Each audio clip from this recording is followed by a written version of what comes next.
কেউ বলিবে সর্বনাশ,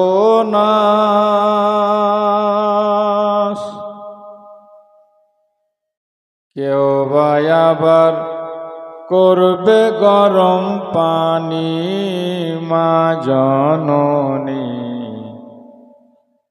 যেদিন তোমায় ছেড়ে যাব আমি,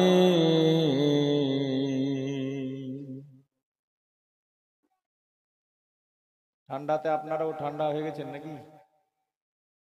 জোরে সুবহানাল্লাহ বলা যাবে না? আচ্ছা, বৃষ্টি হয়েছে তা আপনারা খুশি না না খুশি, কোনটা?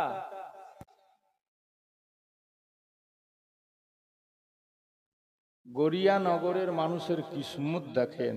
আর আমি তো মনে করি সত্যি গড়িয়ানগরের ভালোবাসা তো আজকের ভালোবাসা নয়। হুজুর আশরাফুল আউলিয়ার জামানা থেকে এখানকার লোক বাচ্চা বাচ্চা দিওয়ানা। কথা ঠিক না ভুল? যেটা আমরা জানি।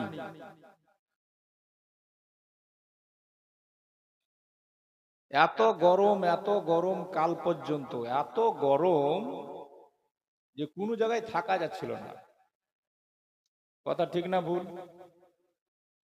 আর আমি 30 বছরের আপনাকে অভিজ্ঞতা বলছি।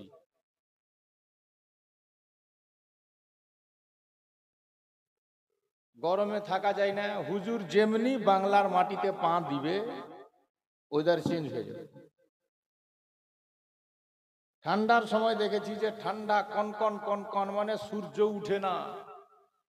হুজুর বাংলার মাটিতে যেদিন পা দিলেন ওই দিনে দেখা যাবে সূর্য দেখা দিয়েছে। আর বিশেষ করে বৃষ্টি হওয়াটা, আল্লাহ কত খুশি আছেন জানেন? হযরতে মূসা আলাইহিস সালাম আল্লাহকে জিজ্ঞেস করেছিল। মূসা নবী এমন একজন নবী ছিলেন যিনি তুর পাহাড়ে গিয়ে আল্লাহর সঙ্গে ডাইরেক্ট কথা বলতেন। শুনেছেন তো? কোন নবী? জোরে বলেন, কোন নবী? ওই মূসা নবী একদিন কহেছিল যে আল্লাহ, তুমি এই টিকটিকি গুলা কেন বানিয়েছো? এগুলার ফের কোন কাম? আল্লাহ কইছে, মূসা তোমার প্রশ্ন করার আগে টিকটিকি আমাকে প্রশ্ন করেছে যে আল্লাহ, তুমি মূসাকে কোন কামে বানিয়েছো?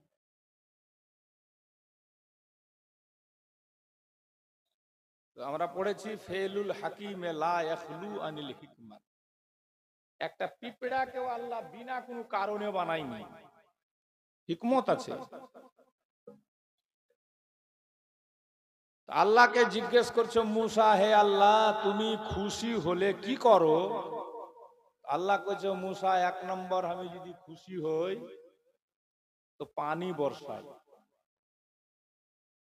ওই দিন বৃষ্টি হয় যদি আমি খুশি হই। জোরে বলেন সুবহানাল্লাহ। আল্লাহ আজকে কি আছে, খুশি আছে না নাই? খুশি আছে বলেই তো রহমতের পানি বর্ষাইছে। আপনারা খুশি কি খুশি না? যেটা বলেন, খুশি কি খুশি না? গরমে থাকা যে ছিল না, এখন ঠান্ডাতে কত সুন্দর বসে আছে। একটু কষ্ট হতে পারে আসতে যেতে মানুষকে, সেটা আলাদা জিনিস। কোন কাজে কষ্ট নাই বলেন তো? একটা বাড়ি করছেন, কষ্ট নাই? যে কোনো কাজে বিভিন্ন কষ্টের সম্মুখীন হয়ে তারপরে মানুষ কামিয়াব হয়, এটা সাধারণ ব্যাপার। কিছুক্ষণের জন্য এসছি, আমরা বসবো, দোয়া নিয়ে বাড়ি চলে যাব। এক নাম্বার, আল্লাহ বলছেন আমি খুশি হলে বৃষ্টি হয়, বৃষ্টি বর্ষায়। 2 নম্বর, মূসা নবী জিজ্ঞেস করছেন আল্লাহ, তার চাইতে তুমি বেশি খুশি হলে কি করো? তো কইছে, আমি তার চাইতেও বেশি খুশি হলে মানুষের বাড়িতে মেহমান পাঠাই।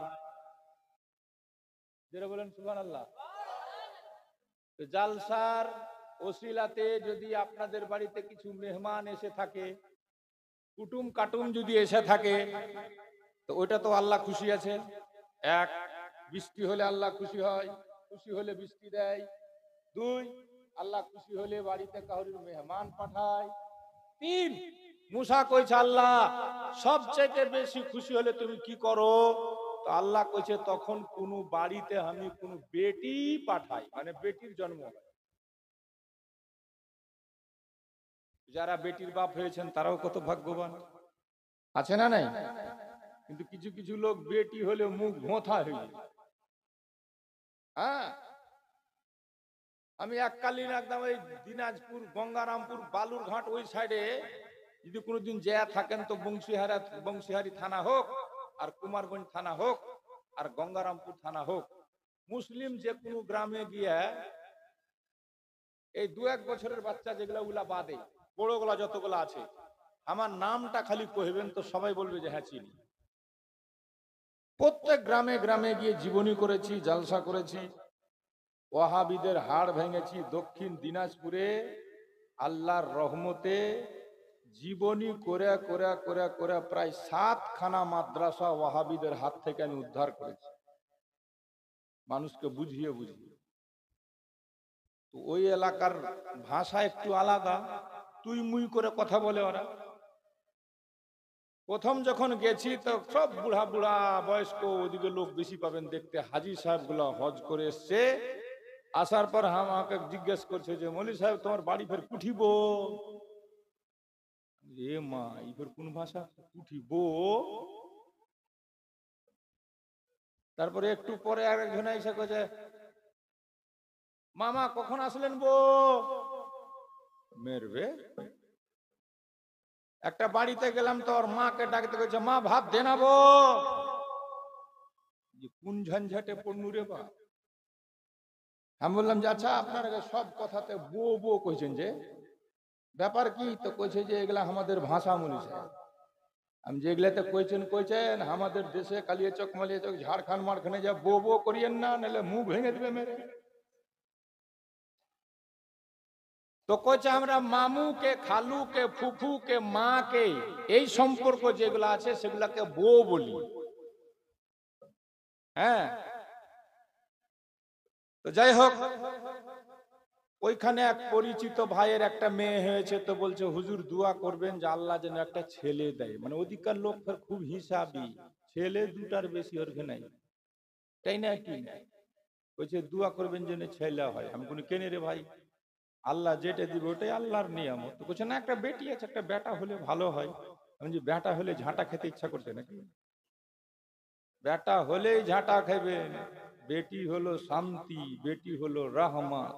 আমার নবী বলেছেন যার 3 বেটি আর বেটির বাপ ঠিকভাবে তার মানুষ করে বিয়ে শাদী ভালো ছেলের সাথে পড়িয়ে দিলে ওই বাপ মা হলো জান্নাতি।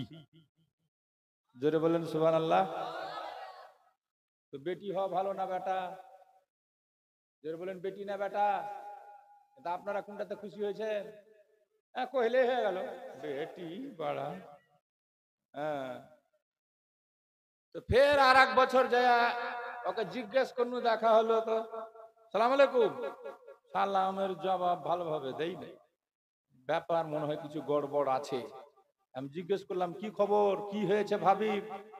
আর কইেন না মৌলী সাহেব, জেলা হয়েছিল ফের বলেই হয়ে গেছে। বুঝতে পারছেন? বলছে জেলা হয়েছিল ফের বলেই হয়ে গেছে। আল্লাহ বলছেন সবচাইতে যদি আমি বেশি খুশি হই কাউরির উপরে, তো ওর ঘরে একটা বেটি পাঠাই, ওর বেটির জন্ম হয়। বলুন সুবহানাল্লাহ। আল্লাহ আজকে গড়িয়ানগরের উপরে কত খুশি, আর হবে না কেন? প্রোগ্রাম যখন হুজুরের পেলাম তো মুসলিম বাবুকে ফোন করলাম। তো মুসলিম বাবুর জীবনটা তো আপনারা জানেন যে কোনো না কোনো দিক দিয়ে মখদুম মিশনের কোনো না কোনো কাজে ও কিন্তু জড়িয়ে আছেই, কোনো না কোনো দিক দিয়ে আছেই, সেবাতে খিদমত। আমি বললাম যে এরকম হে বাবু হুজুরের প্রোগ্রাম পেয়েছি আমরা, তো তোমরা কি প্রোগ্রাম লিবা? এক বাক্যে কইছে লিব না মানে অবশ্যই লিব। কেউ হলে হয়তো কইতো যে বর্ষার সিজন, সেই তো কি হবে কি না হবে, কি ভালো কি মন্দ। এখানে তো নিজের লাভ লসের কোনো ব্যাপার নেই।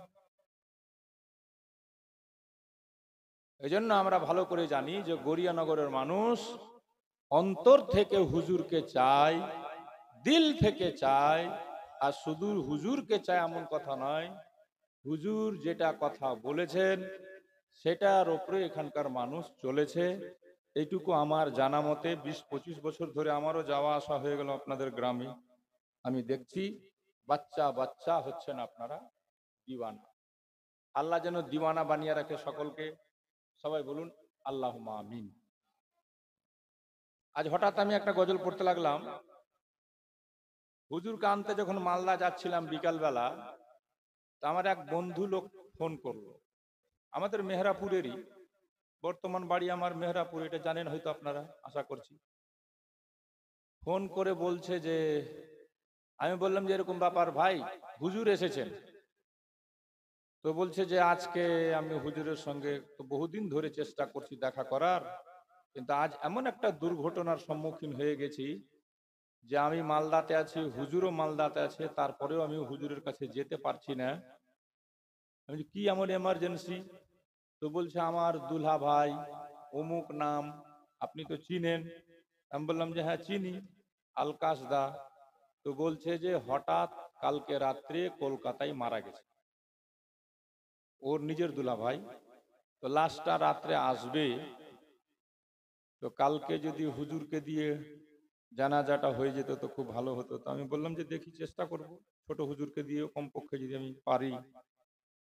তো চেষ্টা চালাচ্ছি, এখনো হয়তো লাশ এসে পৌঁছায়নি।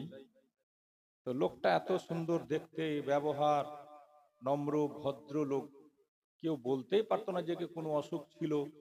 আমি জিজ্ঞেস করলাম হঠাৎ মারা গেল কি করে? তো বলছে ক্যান্সার ধরা পড়েছে। ক্যান্সার, যার নেই কোনো অ্যান্সার। কয়েকদিনের মধ্যে লোকটা বিদায় হয়ে চলে গেল, যুবক মানুষটা, চলতে চলতে। মানুষের জীবনের কোনো ভরসা।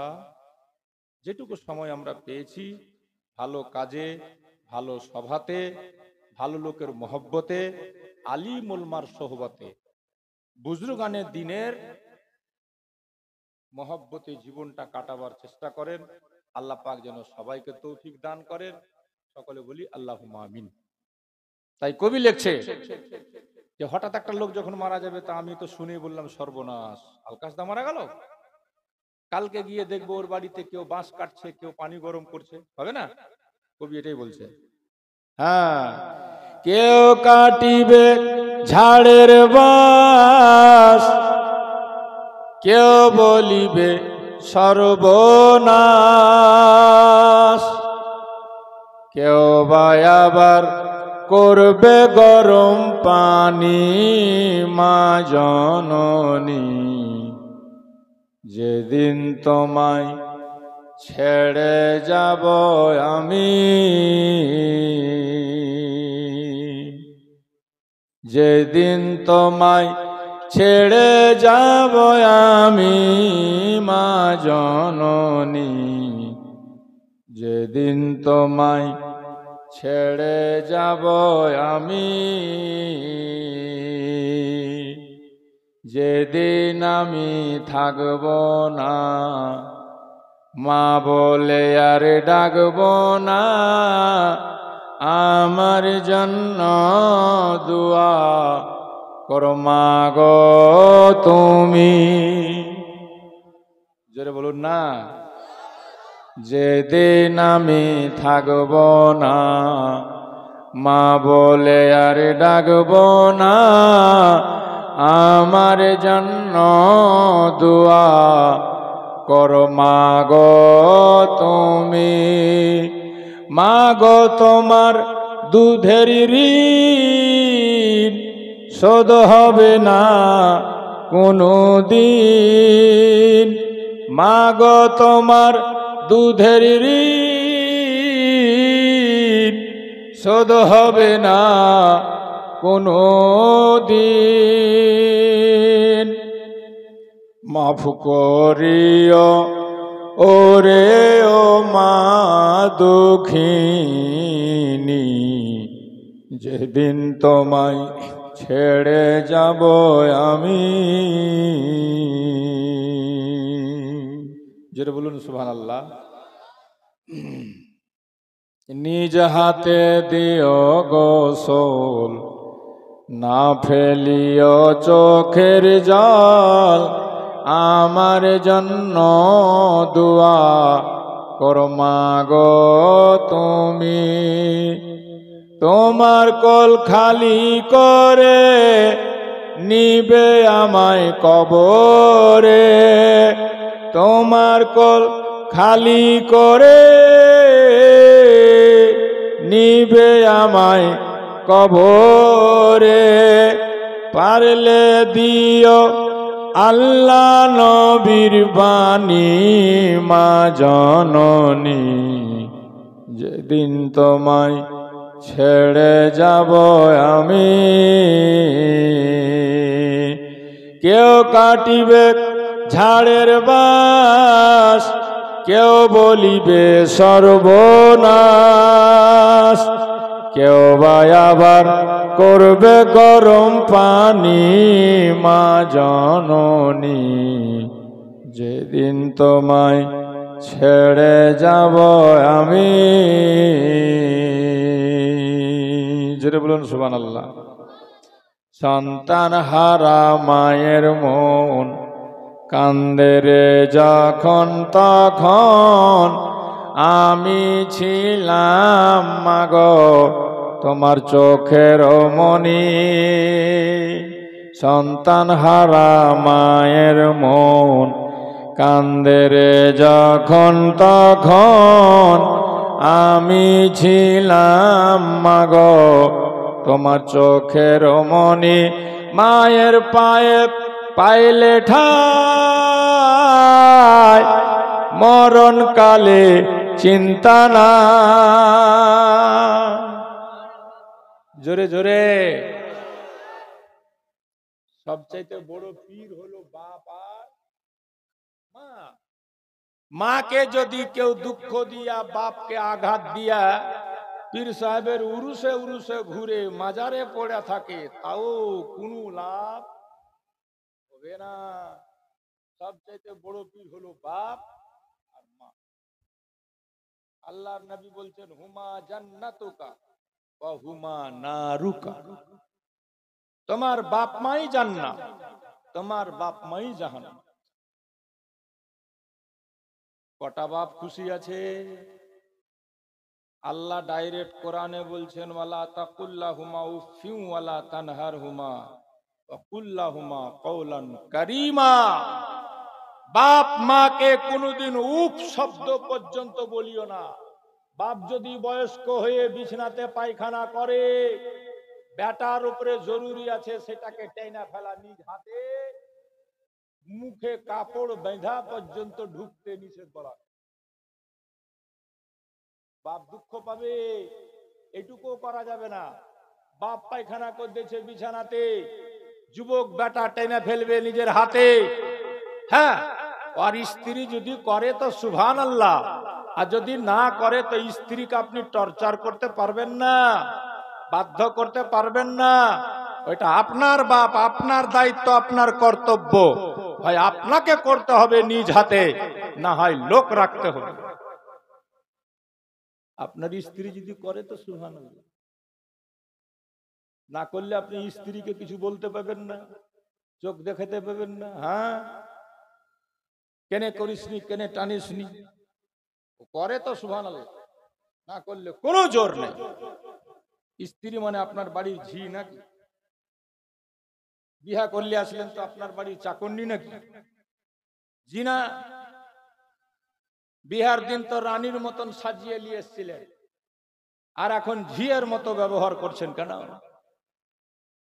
শ্বশুরের দেওয়া গাড়ি পুরানা হয়ে গেছে সেই না, কি ব্যাপার? এখানকার লোক বুঝি কেউ লাই নাই। শ্বশুরের বাড়ি গাড়ি, টাকা নিয়েছেন? যদি লিয়া থাকেন তো লেখালেন। যদি শ্বশুরের বাড়ি থেকে চাহে এখন সাইকেলও লিয়া থাকেন, আর ঘুরিয়া দেওয়ার আগে যদি মরে যান, আপনাকে জাহান্নামে যেতে হবে। আপনি আছেন কোথায়? শ্বশুর বাড়ি থেকে যা নিয়েছেন, বেটির বাপের কাছে জোর করে এটা দিতে হবে, ওইটা দিতে হবে, ওইটা লাগবে, ওইটা লাগবে, না হলে থমনা ভুলিয়া বসে থাকছে জামাই। যতটি টাকা নিয়েছো বিহাতে সবটি ঘুরিয়ে দিতে হবে। মরার আগে এটাই হলো রাস্তা, তাছাড়া কোনো রাস্তা নাই মাফ হওয়ার। কি ভাবছেন আপনি অত সহজ জান্নাত পাওয়া? পরের বেটিকে নিয়ে এসে পরকে ঠগিয়া আর ওর বেটিকে ঝিয়ের মতন করে বাড়িতে রেখা আর বাপ মাকে আঘাত দুঃখ দিয়া মরে যাব আর ফের জান্নাতে যাব, পীর সাহেবের দামান ধরলেছি সেই? অত সহজ কথা নাই না। একদিন আমি রব নাই ভুবনে চিরদিন, কথা ঠিক না? হারিয়ে যাব একদিন আমি রব নাই ভুবনে চিরদিন। ক্ষমা করে দিও তোমরা আমায়, ভুল করে থাকি যদি কোনো দিন। হারিয়ে যাব একদিন আমি রব নাই ভুবনে চিরদিন।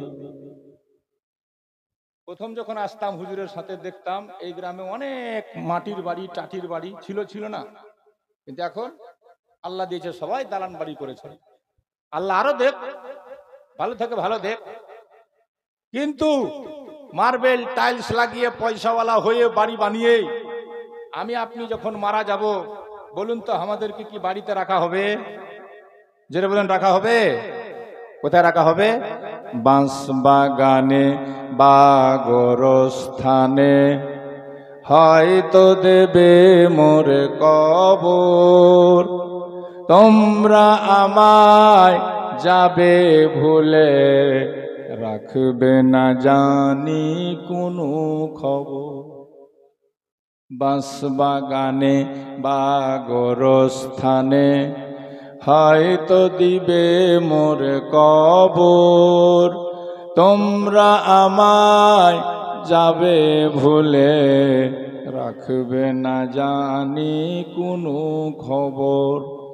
পড়বে কি মনে আমার কথা, পড়বে কি মনে আমার কথা, ফেলবে কি অশ্রু কোনো দিন। হারিয়ে যাব একদিন আমি রব নাই ভুবনে চিরদিন। আপনার জন্য আমি কাঁদবো না, আপনি আমার জন্য কাঁদবেন না। মরে গেলে খুব বলবেন যে হুজুরের সাথে আসছিল, মৌলবিটা জালসা টালসা করছিল, মরে গেছে, আর কি কেউ কিছু করবে না। শুনেন, ছোট্ট মাটির ঘরে আমার দেহ নিথর হয়ে পড়ে রবে। আধার কবরে আলোর প্রদীপ কেহ নাহি কভু জ্বালবে। থাকবে না জানি কেহ আমার পাশে, থাকবে না জানি কেহ আমার পাশে। কাটাবো একাকী রাতের দিন, হারিয়ে যাব একদিন আমি রব নাই ভুবনে চিরদিন। হ্যাঁ, সেই দিন আমার আপনার সাথে যাবে কি? জীবনে যদি করে থাকেন কোনো ভালো কাজ, ভালাই। তাই আল্লাহর কোরআন থেকে আয়াত পড়েছে, আল্লাহ বলছেন লান তানালুল বিররা হাত্তা তুনফিকু মিম্মা তুহিব্বুন। তোমরা পরিত্রাণ পাবে না, ভালাই পাবে না অতক্ষণ পর্যন্ত যতক্ষণ পর্যন্ত তোমার প্রিয় বস্তুকে আল্লাহর রাহে বিসর্জন না দিতে পেরেছো, কুরবানি না করতে পেরেছো, দান করতে না পেরেছো। প্রিয় জিনিসকে এখন মানুষের কাছে সবচাইতে প্রিয় জিনিস হয়ে গেছে, আমি হই আপনি হই যেই হোক না কেন, সবার কাছে এখন প্রিয় হয়ে গেছে টাকা, ধন দৌলত, পয়সা। যার কারণে মানুষ বোম্বাই, দিল্লি, গুজরাট, মহারাষ্ট্র, পাঞ্জাব, হরিয়ানা, এইখানে ওখানে, এদেশে বিদেশে কোথায় কোথায় ঘুরছে। আর এই পয়সার জন্য মানুষ কি না করছে, বলেন কথা ঠিক বলছি না ভুল? কি না করছে। তাহলে সবচেয়ে প্রিয় হচ্ছে বর্তমানে টাকা। আল্লাহ বলে দিয়েছেন পবিত্র কোরআনে, যতক্ষণ পর্যন্ত তোমার প্রিয় বস্তুকে খোদার রাহে তুমি খরচা করতে না পেরেছ, আল্লাহর রাহে দিতে না জেনেছ, ততক্ষণ তুমি পরিত্রাণ পাবে না, ভালাই পাবে না। আল্লাহ আর এক জায়গায় কোরআনে বলছেন, আল মাল ওয়াল বানুনা জিনাতুল হায়াতিদ দুনিয়া ওয়াল বাকিয়াতুস সালিহাত, মাল ধন সন্তান সন্ততি দুনিয়ার দেখার রূপ সৌন্দর্য জিনাত মাত্র, তোমার বাকি থাকবে একমাত্র জীবনের নেকি। জোরে বলুন সুবহানাল্লাহ। বাকি থাকবে কি? জোরে বলেন কি? আরে জোরে বলেন না কি? না সন্তান, না টাকা, না পয়সা, কিচ্ছু না, বাকি থাকবে শুধু নেকি। আল্লাহর নবী সাহাবায়ে কেরামের সামনে বলছেন, সাহাবীরা, একটা লোক মৃত্যু মুখে পতিত হলো। ওই লোকটার 3টা বন্ধু ছিল। ওই লোকটা 3টা বন্ধুকে ডেকে প্রশ্ন করছে, বন্ধুরা, আমি তোমাদের খুব ভালোবেসেছি, এক এক করে আমায় বলো, আমি মারা গেলে কে যাবে তোমরা আমার সাথে? 1 নম্বর বন্ধু বলছে, বন্ধু, তুমি মরলে তোমার সঙ্গে আমার সম্পর্ক বিচ্ছিন্ন, তুমি আলাদা, আমি আলাদা, আমি তোমার কাজ দেব না। 2 নম্বর বন্ধু বলছে, বন্ধু, তুমি ভালোবেসেছো আমাদেরকে, আমাদের জন্য অনেক কষ্ট করেছো, আমরা তুমি মরলে গোসল দিয়ে কাফন পরিয়ে কাঁধে করে কবর পর্যন্ত গিয়ে আমরাও তোমার সাথ ছেড়ে দিব। 3 নম্বর বন্ধু বলছে, বন্ধু, তুমি আমাকেও তো ভালোবেসেছিলে, তবে তুমি যখন মারা যাবে আমি তোমার সাথ ছাড়বো না কবরে, আমি তোমার সাথ ছাড়বো না হাসরে, আমি তোমার সাথ ছাড়বো না পুলসেরাতে, আমি তোমার সাথ ছাড়বো না কিয়ামতে, আমি তোমার সাথ থাকবো ছাড়বো না। আল্লাহ যদি মেহেরবানি করে তোমাকে দেয় জান্নাতে, আমিও থাকবো তোমার সাথে। জোরে বলুন সুবহানাল্লাহ। নবী বলছেন সাহাবীদেরকে, বলো এই 3টার মধ্যে লোকটার কোনটা বন্ধু ভালো, কয় নম্বরটা? তো সাহাবীরা বলছে, হুজুর 3 নম্বরটা, যেটা মরার পরেও সাথ ছাড়বে না, ওইটাই বন্ধু তো ভালো। তো নবী বলছেন, ওইটা বন্ধু কে হলো? ওই বন্ধুটার নাম কি? তো বলছে, হুজুর আপনি বেশি জানেন, আপনি বলুন, আমাদের বাপ মা আপনার পদতলে কুরবান। নবী বলছে, শোনো, 1 নম্বর বন্ধু, যেটা তোমার মরার পরে তোমার কাছ থেকে আলাদা হয়ে যাবে, তোমার সাথ ছেড়ে দিবে, সেটাই হচ্ছে পৃথিবীতে কামাই করে যাওয়া তোমার ধন দৌলত টাকা। কথা ঠিক না ভুল? হ্যাঁ, মানুষ টাকার জন্য না ভালো করে খাচ্ছে, না ভালো করে পড়ছে, না ভালো করে, এক এক লোক এরকম আছে, এত বখিল কৃপিন, আল্লাহ যত দিচ্ছে ততই ও খালি কইছে যে গাছের পাতা টাকা কেন হয় না, টাকার পিছনে ছুটেছে। কিন্তু সর্বপ্রথম এই পয়সা আপনার সাথ ছেড়ে দিবে, এইটাই হলো প্রথম বন্ধু। নবীজি বলছেন, দ্বিতীয় বন্ধু হচ্ছে তোমাদের আওলাদ গুণ, তোমাদের ছেলেপুলেরা, যাদের জন্য তোমরা কত কষ্ট মষ্ট করে ঘর বাড়ি বানিয়ে তাদের সংসার গড়লা, তোমার মরার পরে খুব বেশি খাটে করে উঠিয়ে লাশটা কাঁধে করে নিয়ে কবরস্থানে রেখে দিয়ে পালিয়ে আসবে, আর তোমার কি হচ্ছে, কেউ তোমার খবর নিতে যাবে না। এই হচ্ছে তোমার আল আওলাদ, দ্বিতীয় বন্ধু। তৃতীয় বন্ধু তোমার কে জানো? যে থাকবে তোমার সাথে কবরে, হাসরে, নাসরে, পুলসেরাতে, মিজানে, কিয়ামতে, আল্লাহ দিলে জান্নাতে। সবাই তাকিয়ে আছেন নবীর মুখের দিকে। নবী বলছেন, সেটাই হচ্ছে তোমাদের জীবনের কামাই করার নেকি। জোরে বলুন না কি? জোরে বলুন না কি? আল্লাহ কোরআনে বলছে সঙ্গে যাবে নেকি, নবী বলছেন সঙ্গে যাবে নেকি। তাহলে সবচেয়ে করা বেশি কি উচিত? আমরা কি করছি? গুনাহ বেশি, নেকিতে কম। হ্যাঁ, নেকির কাজে লোক পাওয়া যায় না বাবা। এটা আল্লাহর রহমত, আমার সরকারের পদধূলির বরকত। মানে ভারত বিখ্যাত কোন মৌলবীর বাটা মৌলানা আসলেও আজকে এতটি লোক এখানে এত বৃষ্টিতে জমা হতো না। এটা আওলাদের রসুলের কদমের বরকত।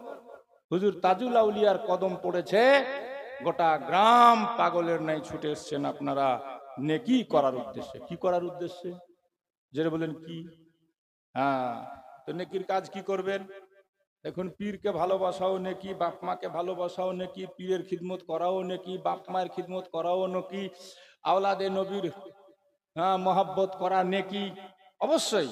রোজা রাখা নেকি, নেকি হজ করা নেকি, মেলা এরকম নেকি। তবে আশরাফুল আউলিয়া বলে গেছে কি, তোরা করবি একটা নেকি। কি বলুন তো? আশরাফুল আউলিয়া বহুদিন ধরে আপনাদের এই গ্রামে বন্যার সময় মানুষ নাকি খাটলিতে করে হুজুরকে এনেছে গ্রামে, তবু হুজুর আসতে দ্বিধাবোধ করেননি, এসেছেন, দোয়া করে গেছেন গ্রামবাসীর জন্য। তখনকার আর এখনকার গড়িয়ানগর আকাশ জমিনের তফাৎ হয়েছে আওলাদের রসুলের চরণ ধুলির বরকতে। কেউ বলতে পারবে আমার পীর আপনার পীর, আমার আপনার পীরের পীর আশরাফুল আউলিয়া এবং আমার পীর হুজুর তাজুল আউলিয়া কোনদিন গড়িয়ানগরের কোন পয়সাওয়ালা লোককে ডেকে বলেছেন এ মুঝে 50,000 দো, 10,000 দো, 5,000 দো, 500 দো, 100 দো, 1100 দো? কাউকে বলেছেন? যেটা বলেন বলেছেন? অনেক তো পয়সাওয়ালা হয়েছেন হুজুরের দুয়ার বরকতে, আজ পর্যন্ত কেউ প্রমাণ করতে পারবে না। শুধু গড়িয়ানগরে নয়, গোটা ভারতবর্ষে আমার আপনার পীর। এজন্য আমি বলি, পীর অনেক দেখবেন, অনেক দেখেছেন, আমার আপনার পীর বেনাজির। আজ পর্যন্ত কাউরির কাছে নিজের স্বার্থের জন্য, নিজের জাতের জন্য, নিজের লাভের জন্য, নিজের ফায়দার জন্য কোনো কাজ করেননি। যা করেছেন সমাজের জন্য। আপনার কাছে যদি মুখ খুলেছেন তা আমার আপনার জন্য, উম্মতে মুসলিমার জন্য, যাতে আমার আপনার ভবিষ্যতের ভালাই হয়। হুজুর আশরাফুল আউলিয়া এই জন্য কোনোদিন তো বলে যাননি গড়িয়ানगर के मुसलमानों, मैं अपना बेटा तुम्हारे बीच में छोड़ के जा रहा हूं, उनको अच्छा अच्छा खिलाना, अच्छे घर में रखना, বেশি বেশি নজরানা तुम कादरी मियां को देना। কোনোদিন আশরাফুল আউলিয়া বলেছে? কেউ বলতে পারবে? কেউ 5 টাকা দিয়েছে নজরানা, তাও খুশি দেখেননি। কেউ 5,000 দিয়েছে, তাও দেখেননি। আর 5,000 দিয়ে কই যে না, হ্যাঁ বহু দেখলাম আমরা। দোস্ত বন্ধুগণ ভাইর আমার, কিন্তু আশরাফুল আউলিয়া বলে গেছেন গড়িয়ানगर वालो मर्द औरत कान खोल करके सुन लो, मैं रसूल की आल होके नबी का ऐसा चमन लगा के जा रहा हूं, मखदूम अशरफ मिशन तुम लोगों को दे के जा रहा हूं, तुम अगर इसका हो जाओगे हम तुम्हारे हो जाएंगे। জোরে বলুন সুবহানাল্লাহ। আচ্ছা, মিশনটা হচ্ছে কোথায়? পীর সাহেবের বাড়িতে না আমাদের বাড়িতে? জোরে বলবেন কোথায়? আমাদের মালদাতে না? পীর সাহেবের বাড়িতে তো না, আমাদের মালদাতে করছেন। ওনার বাড়ি উত্তরপ্রদেশ, করছেন আমাদের বাংলাতে, এই পিছিয়ে পড়া মানুষের ভিতরে। আর এইটার জন্যই ফের বলছেন যে তোমরা যত দেখবা আমি তোমাদেরকে তত দেখব, মিশনকে যত ভালোবাসবা আমার ভালোবাসা ততটাই তোমরা পাবে, যত মিশনকে কাছে করতে পারবে তোমরা আমাকে ততটাই কাছে পাবে। তাহলে আপনারা যদি সত্যি আশরাফুল আউলিয়ার দিওয়ানা আছেন, এতে কোনো সন্দেহ নাই, শুরু থেকে লাস্ট পর্যন্ত আপনারা জড়িয়ে আছেন, আমি মনে করব ইনশাআল্লাহ বাচ্চা বাচ্চা মিশনের সাথে থাকবে। মিশন করাতে হুজুরের জাতি কোনো ফায়দা নেই, এই মাদ্রাসা করাতে হুজুরের জাতি পার্সোনাল কোনো ফায়দা নেই। তবে দোস্ত বন্ধুগণ, ফায়দা আছে ইহ জগৎ পরজগতের, ফায়দা আছে আমার আপনাদের পিছিয়ে পড়া মানুষদের জন্য। আজ পর্যন্ত তাজুল আউলিয়া আশরাফুল আউলিয়া কি স্বপ্ন দেখেছিলেন এই বাংলার মাটিতে, কি করলেন? কয়েক বছরে আপনাদের ভালোবাসা মহব্বতের কারণে আপনারা বিশ্বাস করেছেন, বিশ্বাস করে যে পয়সাটা যখন যখন আপনারা মিশনে দিয়েছেন, আপনাদের পয়সাতে 5 পয়সা কাউকে কমিশন খেতে না দিয়ে সঠিকভাবে সেটাকে হুজুর ইউটিলাইজ করেছেন, ব্যবহার করেছেন। ফলে মাত্র 25 বছরে গোটা পশ্চিম বাংলা, বিহার, উড়িষ্যা, আসামের মধ্যে টপ র্যাঙ্কের 1 নাম্বার হয়ে গেছে মখদুম মিশন। বলুন সুবহানাল্লাহ। 1000 ছাত্র বর্তমানে কোন মাদ্রাসায় আছে দেখান তো? উত্তরপ্রদেশের কথা আমি বলছি না, এই কয়েকটা রাজ্যের মধ্যে 1000 ছাত্র পড়াশোনা করছে বর্তমানে, পিরানা পিরার পান্ডুয়া থেকে মিলিয়ে। তাদের পিছনে খরচ কত হয়? শিক্ষক কত, স্টাফ কত, সব মিলিয়ে প্রতি মাসে খরচ কত? তবে কারামতে আশরাফুল আউলিয়া দেখেন আর হিম্মতে তাজুল আউলিয়া দেখেন, সুবহানাল্লাহ, যে আজ পর্যন্ত একটা টাকা কেউ বলতে পারবে না কোনো মিস্ত্রি যে আমার বাকি আছে, শিক্ষক বলতে পারবে না যে আমার বাকি আছে, কোন দোকানদার বলতে পারবে না যে মিশনের উপর আমার বাকি আছে। আবার আপনাদের এই মহব্বত ভালোবাসার নজরানা সঠিকভাবে সেখানে ব্যয় করার কারণে 50 বিঘা জমি কিনা হয়েছে পিরানা পীরে, আপনারা জানেন। এবং স্কুল কয়েক কোটি টাকা খরচ করে হয়ে গেল, সেটাও আপনারা জানেন। ইংলিশ মিডিয়াম স্কুল হয়েছে, বাংলা মিডিয়াম স্কুল হয়েছে, মালদা শহরে কোচিং সেন্টার